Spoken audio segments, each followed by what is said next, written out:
IPL নিয়ে পাকিস্তানের একটা আবাল কি বলছে চলো শোনা যাক, তার ভিডিওটা দেখা যাক, তারপরে বলছি আমি। आपने क्रिकेट में खिलाड़ियों का डाउनफॉल तो सुना होगा, मगर अब जो है वो क्रिकेट लीग के भी डाउनफॉल शुरू होने का वक्त हुआ चाहता है।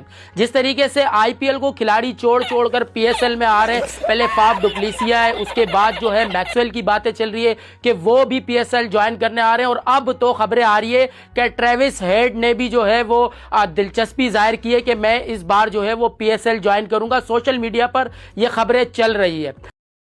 আবার সেই সোশ্যাল মিডিয়া, পাকিস্তান একমাত্র সোশ্যাল মিডিয়াতেই জিততে পারে, সেইটা আমরা সবাই ভালোভাবে জানি। যাই হোক, আমাদের এই দুই প্রতিবেশী বাংলাদেশ আর পাকিস্তানে কিছু পাগল আছে, এদেরকে নিয়ে আর পারা যাবে না। শোন, তোদেরকে ভালো করে বুঝিয়ে দিচ্ছি।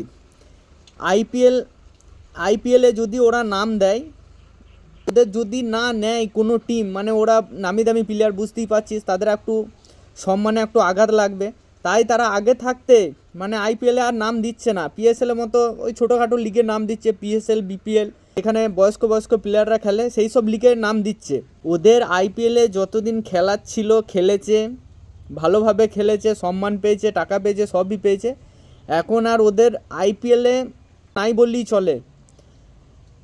ওই জন্য তারা আইপিএল না খেলে বিপিএল, পিএসএলে এইসব জায়গায় চলে যাচ্ছে। আর তোরা ভাবছিস যে ওরা আইপিএল ছেড়ে দিচ্ছে। ভাই, আইপিএলে খেলার মতো যতদিন ছিল খেলেছে, আর তোরা লাপাচ্ছিস যে ওরা আইপিএল ছেড়ে চলে আসছে, আইপিএলে খেলতে চাইছে না, ইন্ডিয়ান প্রিমিয়ার লিগে ওরা খেলতে চাইছে না। আরে তোদেরকে আর কি বোঝাবো ভাই। আইপিএল যে প্লেয়ারগুলো খেলে তারা কি পাগল আছে যে ডায়মন্ডের রিং ছেড়ে দিয়ে প্লাস্টিকের রিং পরবে?